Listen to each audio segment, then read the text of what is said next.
Hey guys, so in this episode of How to Paint Trees, I want to show you how to paint a realistic cherry blossom tree. This painting method can apply to all forms of painting, such as oils, watercolor, acrylics, or digital. No matter what medium you choose, I just want to show you that painting anything is possible if you use the right techniques. So let's dive right in. So I first paint where the tree trunk starts, but I don't start with the branches just yet because I want to first paint the background leaves first. The color I choose is a desaturated version of magenta. It's a really pale color here because I want to have the background leaves remain obscure so that way they can help bring out the bright and vivid colors of the leaves that I'll be painting later on. I fill out the basic shape of what the tree is going to look like, making sure it's a solid shape. Once I get that done, I draw some basic branches. I'm not making them super elaborate just yet because many of these parts will be covered by leaves later anyways. So I paint these real quick, and then I go back to painting the leaves. Now I switch to a slightly darker version of the desaturated magenta color. I'm applying these spots of color all over this background shape. I'm using a variety with the shape and size as well. So as we continue stacking more layers on top, this will create the three-dimensional effect for the various layers of leaves that emerge from the tree. You can probably tell that I'm not being that neat with painting these, and that's okay because I'll be going back soon to refine all these areas by doing some blending. I'll be now covering some of the branches with this layer. Some of these clusters are larger than others. So spend some time putting these together and then we will move on to the next part. Now let's switch gears and change the opacity of our brush. We will be using this pretty much for the rest of this painting to one degree or another. All those dark clusters we just painted are now going to be blurred with the semi-transparent brush. The point is to soften up the edges and everything here. The opacity tool here is great because if you do want to increase the opacity of something, all you gotta do is just paint over a few times as the original color will then reveal itself. So spend some time doing this and then let's move on. So now I want to finish up the first layer of the background leaves. What I'm going to be doing now is lowering the opacity of the color here, and I'm going to be doing some blending. What I want to do is feather in this part so that the tree has a softer appearance. I'm going around the entire outer edge of this tree and am blending this transparent color together. Notice how I'm painting those long clusters of leaves going downward, and later on these are going to be layered over with the leaves that are going to be in front of them. Keep the opacity low so they can blend better, and take your time with them so we can create the illusion of the many leaves. So I continue filling in the dark spots of the tree.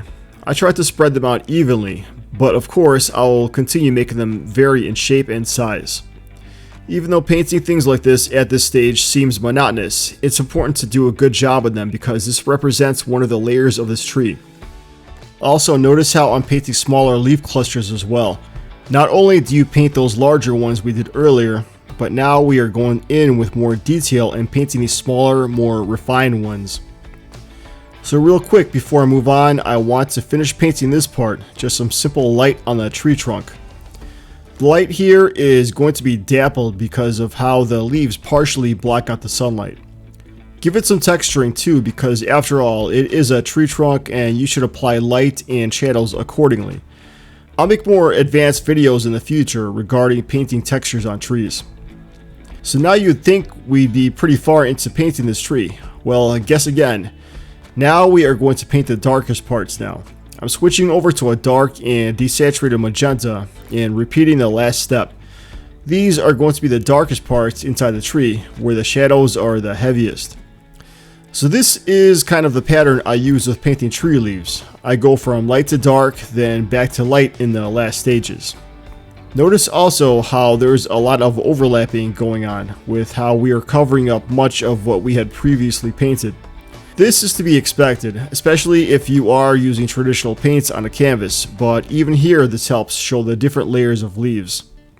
For every mediocre job you do in this painting, the more you're slowly going to take away from the realism of this painting. So now let's start to work on the front of the tree, where the leaves will get brighter. I'm not going to immediately start painting with the brightest colors yet, because first we need to stack on the kind of in-between colors that will help create a smoother transition from the darks to the lights.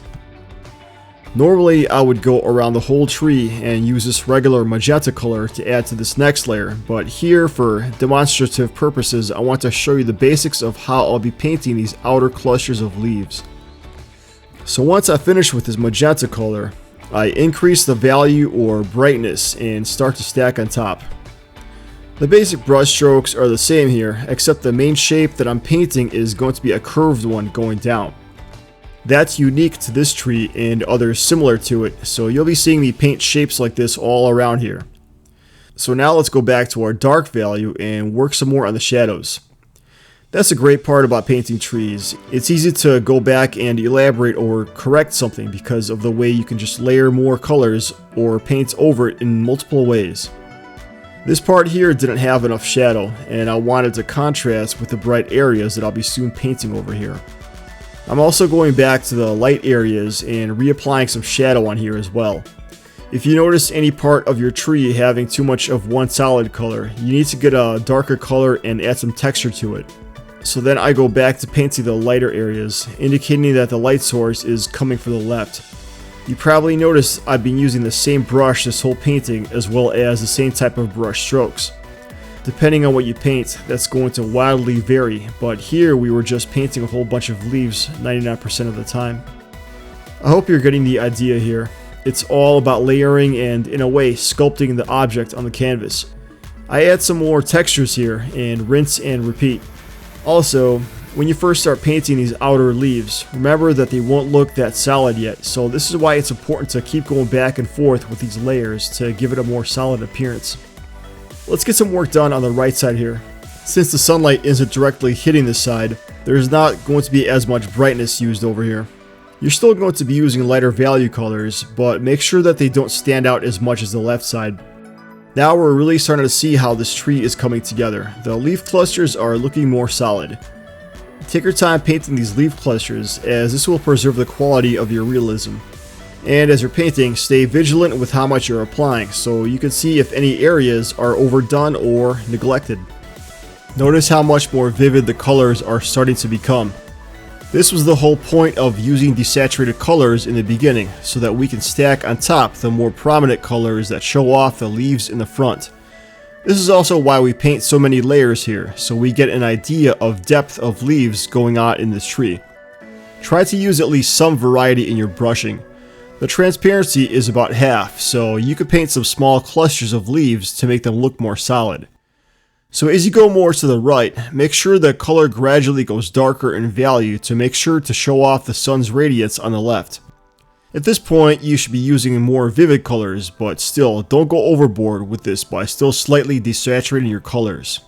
Let's add some more shadows here.